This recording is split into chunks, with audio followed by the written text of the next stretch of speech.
everybody, welcome back to my channel. Today I'm going to be doing my first empties video of the year. I have 14 products to go through, so let's get started.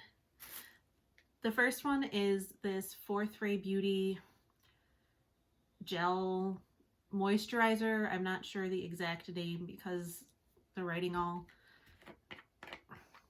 got worn off. It's completely empty. It was okay. I'm not thrilled with the amount of wasted packaging in this. If you can see how wide this tub is, but it only goes like that, and it doesn't even go all the way to the bottom. So I'm using a new moisturizer by Maria Filar right now that I like better than this one, so I wouldn't repurchase this, but it wasn't a bad moisturizer. Then I have my Real Techniques Beauty Sponge.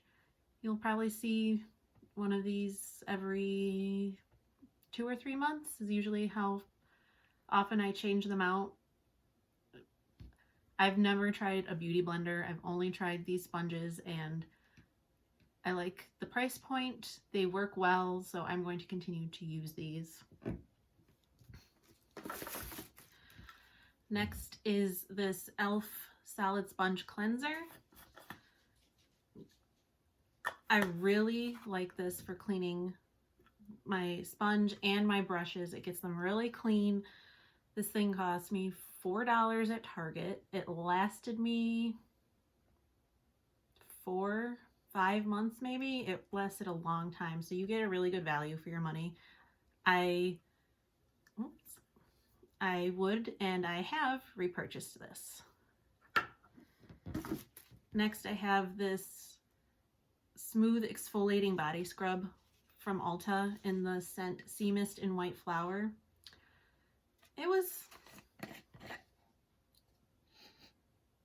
It's got a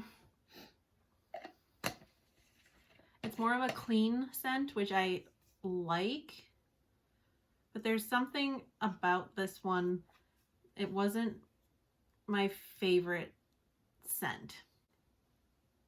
There was nothing wrong with this product. There was nothing really wrong with the scent, and the scent did last for a while after my showers, which was nice, but I don't know. There's just something about this that I would not repurchase this again. I think I have another body scrub in a different scent, so we'll see how I feel about that one when I get to it. But as of now, I wouldn't repurchase this one. I have this No. 7 cleansing balm. This is either the 3rd or the 4th one that I've gone through, and I really like it. I mean, obviously I've gone through 3 or 4 of them. I have another one and a backup already in my collection, so I'll be good on these for a while. I think you're technically able to use this as just a cleanser, but I find it's a little too greasy for that, so I always double cleanse when I use this with something else. But it's good at removing makeup. It does have a bit of a hard time with waterproof mascara, which I wear on my lower lashes, and I don't think I've ever been able to get it completely off. But if anybody knows of any makeup remover balm type products that are really good at getting off waterproof mascara, I'd love to know, because as much as I like this, if I can stop having smudges under my eyes when I wake up in the morning from the leftover mascara, that would be nice. This is technically an empty in that it got so old and kind of gross inside that I had to throw it out. But I'm not really one. This is a Bath & Body Works Black Raspberry Vanilla Body Butter. 1, the scent is really, really sweet. 2, I'm not really a body butter person. I know I should use more lotion, especially in the winter, but it's just, I don't really like that greasy feeling you get with body butters. And third, this was, I'm gonna say 10 years old. It was really old. Don't judge me. It still smelled good and it was fine up until like 2 weeks ago. I have the St. Ives Daily Hydrating Lotion. Again, this is probably at least 5 years old. I don't use lotion, guys. I don't know what to tell you. Like, it took a long time for me to get through this. And I would not repurchase because St. Ives is not cruelty free. I mean, usually I use lotion after I shave, so, and I only need a little bit. I don't need a ton, so especially something that huge was gonna take me a while. I have this Garnier Whole Blends Repairing Shampoo. I'm so disappointed. Not disappointed because I knew Garnier wasn't cruelty free. I'm upset that Garnier isn't cruelty free because this is like my favorite shampoo I've ever found. This plus the conditioner makes my hair so soft and it feels so nice and it smells so good, and I can't friggin' repurchase it. But so now once I finish up my next shampoo, which is an OGX one, which is also not cruelty free, which I thought they were. I don't know why, but they're not. Once I finish that up, I have to find some good cruelty-free shampoos. So if you have a recommendation for any of those, please let me know as well, because I really liked the way that one made my hair feel, but I can't repurchase it. I have this facial mask.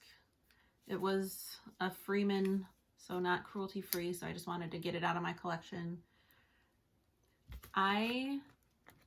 It's a peel-off mask, and I realized after using this that I hate peel-off masks. So if anybody ever sees me in a store and I've got a peel-off mask in my hand, please smack me, because I do not like these. They don't dry evenly. Like, I seriously had this on my face for over half an hour, and it's supposed to be dry in 5 to 10 minutes, and there were still spots that weren't dry after half an hour. No matter what I do, they get caught in my hair and in my eyebrows. And I just don't like peel-off masks. I'm not buying them anymore. I have this little sample mini, some travel size, I think it's a travel size, of this Maria Filar toner. It's fine. It took me forever to use it up because I don't like, not that I don't like toners, I just forget to use them. Like the extra step of putting it on a cotton ball and wiping my face and all that. So I have found a spray toner that I've been much better about using, because all I have to do to use it is spray it on my face. It's not a Maria Filar one, but I mean, there's nothing wrong with this one. It's a perfectly fine toner. It's just, it's not the way, the style, I guess, of toner is not something that, I'm trying to think of how to word this. The way you need to use this type of a toner is an extra step that I just can never remember to do. So I just don't like these kind of toners. I have this Maria Filar Rose Hips Nourishing Oil. I really liked this. This is also a mini because it's only 0.3 fluid ounces. But it was a lot drier than some of the other rose hips oils that I've used before, which sounds kind of weird because it's an oil, but it wasn't as, like right now I'm currently using a Julep rose hips oil, and that one is a lot, it makes my face feel a lot oilier after I use it as compared to this one. So once that Julep one is empty, I will definitely purchase this in a full size. That was all of, I mean, aside, I guess, from the Beauty Blender, which could be kind of construed as a makeup item, those were all of like my skincare products, and the last 3 products are actual makeup items. So this is the Becca Skin Love Glow Elixir. It's just this tiny, tiny little sample. Barely enough to even figure out what this product is really supposed to do. this dropper sucked. I mean, I know it's just like this tiny little bottle, but the dropper didn't pick up any product whatsoever when I went to use it. And as a primer, it was way too thin for me. And as far as the glow part, I didn't see any glow when I used this. So I would not purchase this product. I have this mini Too Faced Better Than Sex mascara. Again, something I did not really like. This brush is just, it's too big for this little tube, I think. I think they should make smaller brushes for minis, but that's just me. It always transferred every single time I wore it, and it was flaky, and I was just not a fan. I would not purchase this in a full size. And then finally, my ColourPop No Filter Concealer. This is the shade Light 16. I probably wouldn't purchase this again. It was too like yellow, I think. I actually don't remember. Let me see. It doesn't really look yellow. I don't know. It just wasn't a great shade match for me. And I didn't think it had the best coverage. I would be interested in trying their new Pretty Fresh Hydrating Concealer. But as far as the no filter, there's better concealers out there, in my opinion. Even though I know this is like a cult favorite for a lot of people. And I'm not saying it was terrible. I mean, I liked it enough to use the whole thing and not declutter it, but it's not something I would repurchase. So those were all of my empties for the month of January. I think 14 products and 3 or 4 makeup products if you count the beauty sponge is pretty good. Although that number is a little skewed just because so many of these things are bigger products and I'd been working on them for so long, they just all happened to finish around the same time. So I don't think I will have that many empties in February, but you never know. I hope to see you again soon, and I'll talk to you later. Bye.